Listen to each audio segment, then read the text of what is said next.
If you've ever wondered where your coffee really comes from, today's journey will show you by taking us deep into the mountains of northern Thailand. Just outside of Chiang Mai, we explore the rich culture and traditions of the hill tribes that call this place home. Today, I'm joining a coffee tour with Zine, where we're going to learn about the entire process from bean to cup.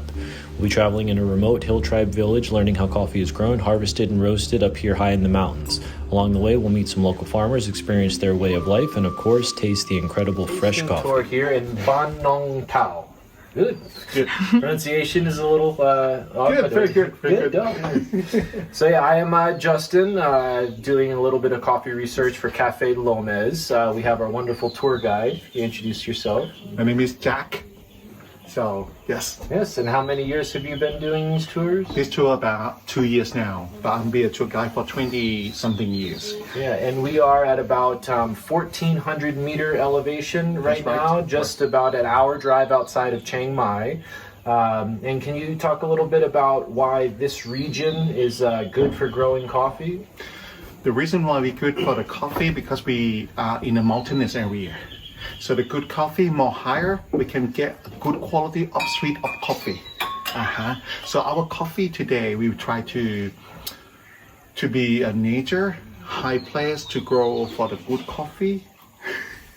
Exciting a little bit. And one of the things that we were learning on the drive up here was that this coffee is grown more in the shade and in the forest, and it's not so mass produced in long rows. So the villagers work with the local animals and they don't cut down the forest, so it's very sustainable and on a small scale. And also one of our guides is the local villager, Moonshine, which we're right now living back in Knoxville, Tennessee, where we specialize in moonshine, but here moonshine specializes in both coffee and moonshine. Today is not about cupping. Up here I try to make the people sip and enjoy it by explaining about the feeling of mouth. When you drink the light roast, what's gonna happen? The good light roast, they have sour and less sweet. The feeling will be more like the tea, but it's a fruit tea. The feeling of the medium roast is mixed between the juice and milk. So when you drink the coffee, medium roast is not gone. Water or tea, they're gone. But this one is still in here, but not much aroma. But if you drink the dark roast, it's more longer burn. So the feeling is more like creamy. When you drink it, the dark roast will aftertaste is good. So after we did a little tasting and introduction, now we're actually going to take a four-wheel drive truck up to where the coffee grows in the mountains. So this was just like the start of the tour. Now we're going to get to the intense part. So I gave Zine a hand climbing to the back of the truck. Every now and then she seems to think that I've got superhero powers and I don't need any help at all. It turned into one of those unexpectedly funny moments that made the whole experience even better. And honestly, she was an absolute trooper, taking on the long, bumpy off-road journey, ducking under low-hanging branches, and powering through a few bug bites like it was nothing. We just finished with the truck part of the trek up the mountain. We're about 1.5 kilometers now till we get to the coffee plantation, where we'll be able to see this unbelievable coffee being grown and harvested. So as we're walking up to the main part of the coffee farm, we see some of these trees growing here on the 45-degree slope. There's not many of the coffee berries because the harvesting season has already passed, but these ones you can kind of see are getting ready for the next harvest. You zoom in, you can kind of see there some of them are green, some are starting to turn red and getting ripe. You can see up ahead of us in the jungle now, there are already some coffee trees up ahead of us, but we're going to be going a little bit more deep to see the main part.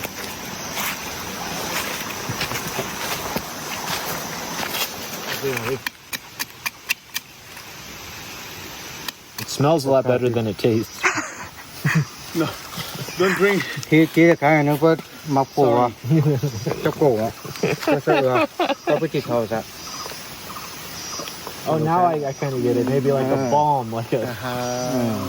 Now maybe my mouth's going to be all numb. Cái là cái nó có. Ngon nhé. Sweet enough. That's delicious. Very sweet. Because we take time here to ripen. Even now we out of the harvesting season already. So this will take long time. For me, still not red as you. You are very red. After seeing firsthand where the coffee is grown and harvested, we had the chance to plant our own trees, ones that will be ready in just a few years, which is pretty amazing to think about. From there, we began the long journey back to the home base where we'd settle in and get ready for the next part of today's adventure. So here in Thailand, there's a few different processes used to get the coffee beans ready before they're roasted. There's the wet process where the beans are first depulped, where it removes the outer skin and the pulp, and then they sit out in the sun. And here you can see some of these that went through the wet process where they were sitting in a tank of water overnight and then put up here on this rack so that there's some wind flow. Because here in Thailand there's a lot of humidity, and if they sit on the ground they're going to get moldy. So here where they're raised up off the ground and over these nets, it allows the wind to flow, and every couple hours they will get moved around so that they don't get moldy. Then there is the honey process, or the sun process, where it's very similar to the wet, where it will go through the depulping, but it doesn't sit in the water tank overnight. So it leaves this residue that's kind of similar to honey. It's sweet, so when you pick it up, it's sticky, and every, again, 3 hours, you need to move them like this to keep it from getting moldy. And then after about 1 month of doing this and drying in the sun, they will get dry and they kind of turn into this color. They're very light and it looks like a marbling color, very pretty. And then they would be ready to be roasted. And then the other process is just the straight sun process. They leave the exterior on and they just dry them in the sun. And again, here's a little jungle ingenuity of a rake to keep them moving so that they don't get the mold on them. And they sit out for about a month until they dry before they will go through that depulping process to be able to break them open. See if I can be strong enough to open these up. They're tough, but you can see once you open them up, then the green coffee beans are inside here. So 3 different processes to get to your green beans before they're roasted. Then it was time to have an absolutely incredible lunch, to refuel and get ready to participate in the roasting process, and finally be able to enjoy our own brew. But still see the red cherry on the tree is so lucky. You see outside here is a cherry skin. We make the tea for you that we call cascala, and inside here is like a muslet.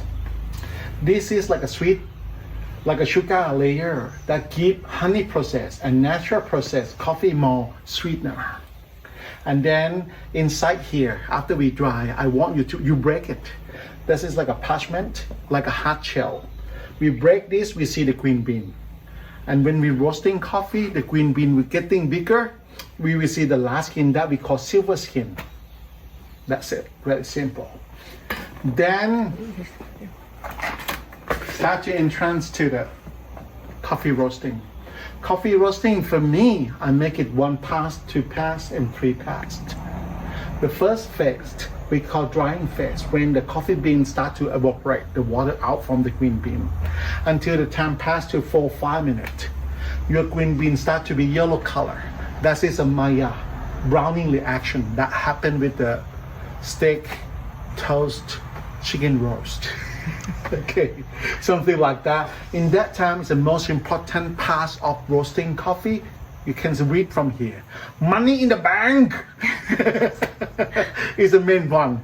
I want the coffee change the color from green to be yellow at 4 to 5 minutes. For me, it's perfect. The Maya time, for me, the Maya time is a French word. It's like coffee is like developing of the body. We want to make the body imagination. Coffee is like a layer. We have so many layers, smaller. We try to put the heat in, not make outside burn, inside green. We don't have medium rare for coffee. So we want all the layer in the same color. That's a body. And then try to imagine coffee is like a sugar inside the fruit. We try to melt the sugar to make more sweetener. We try to change the acidity to be a different flavor. That's it. Until the time pass to 7 to 8 to 9 minutes. you will hear the sound of the first clack. That is when the coffee start to pop, to getting bigger. Pop, pop, pop, pop, pop, pop, pop, pop, pop. And that time, imagination, you try to make the sugar inside to be brown, to be caramelization. And acidity, the sour of the coffee will go down, decrease degradation of the acidity. 40 seconds after first clack, for me, hand roast is my light roast. And then finish the first clack, balance of flavor is my medium roast. Then the start of the second clack is my dark roast. That's it for the hand-on roasting. And then Jack will repeat everything again and explain about the. So I want to change the coffee to be yellow or Maya at 5 minutes. So right now the time is here. And I put the green bean 110 Celsius. So maybe someday, this is like a first pancake. Never be good. It's a calibration. Okay. And how many grams of coffee? How much did it weigh? 150 grams. Is the best for this size of drum. To get a good flavor. And then where is the heat coming from? From the gas, you see? You can see from the hole. From the gas. You see inside? Yeah, there's the flame.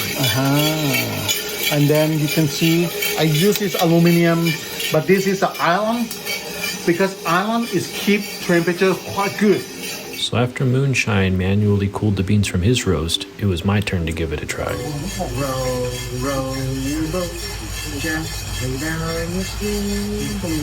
So we're at about 5 minutes now, so we're going to check the color on the hand roast. We're going to get a little bit on the yellow side, so we're going to put them back in.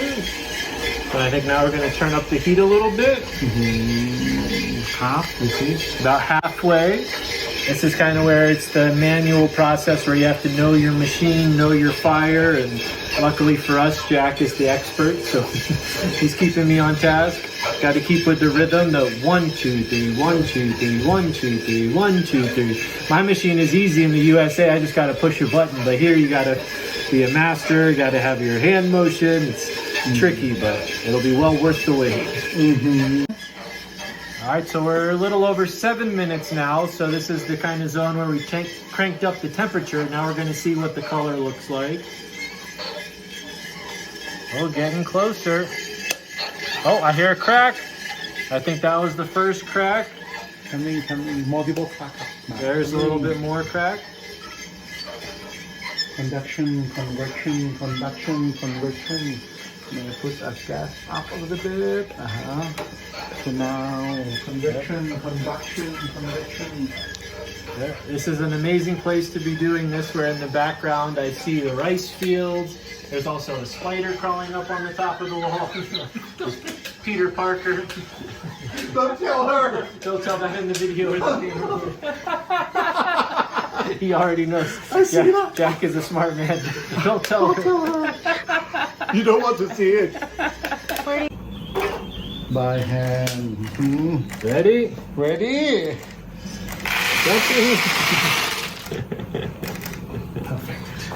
Wow. The color is good. Color is good. Everything is good. You see? Wow. Now go cool it. Now it's amazing. So after going through the process of cooling our beans and packaging them up very nicely for a souvenir, it was time to start the pour over process. Pour over, where we have 20 grams of kunche kain. My pronunciation, I'm not sure. I'm sorry if I offended anyone with that. But it smells delicious. It's a honey process. It's from the mountains in Chiang Mai. Medium roast.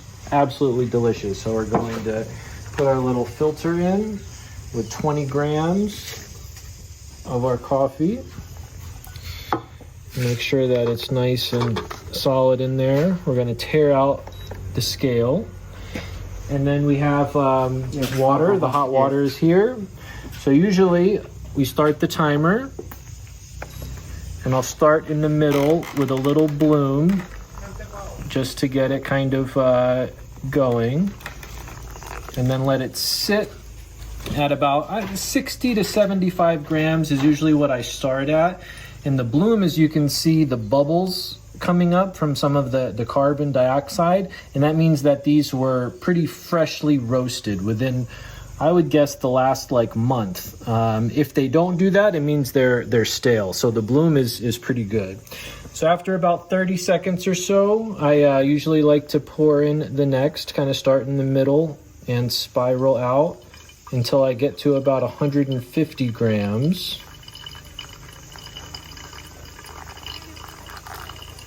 151, pretty close.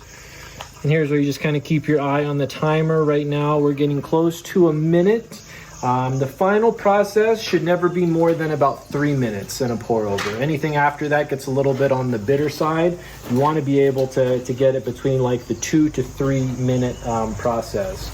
So once this starts to kind of finish its droppings, I'm going to do the final pour.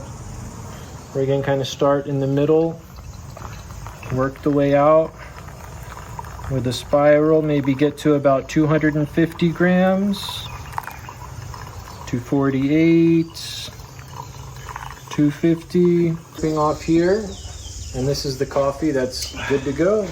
Good to go. Smells good.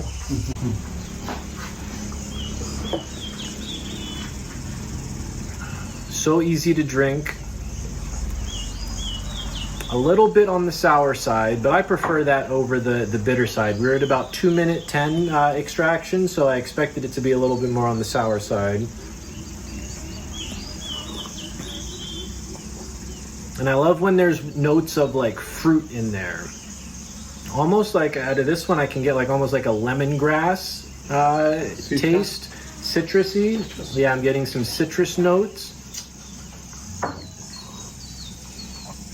I'm just surprised by how smooth it is. Yeah, the citrus notes, and if I was to add anything, I just might add a little bit of sugar so that it would brighten up to make it a little bit sweeter.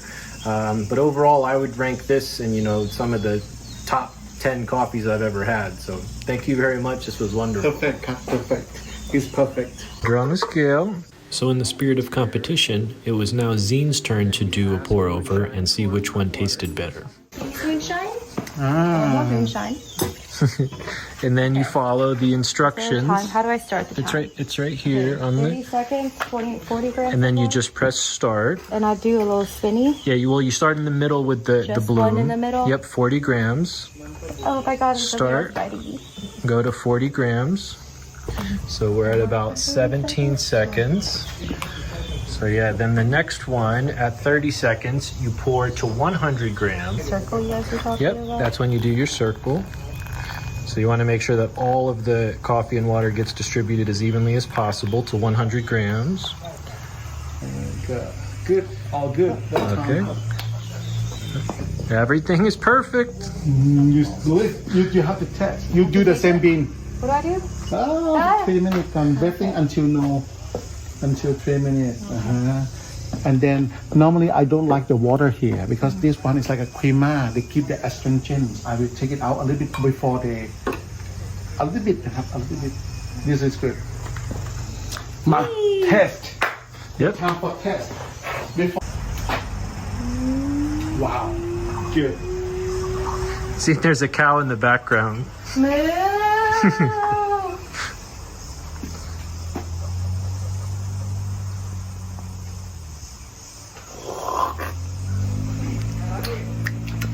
in.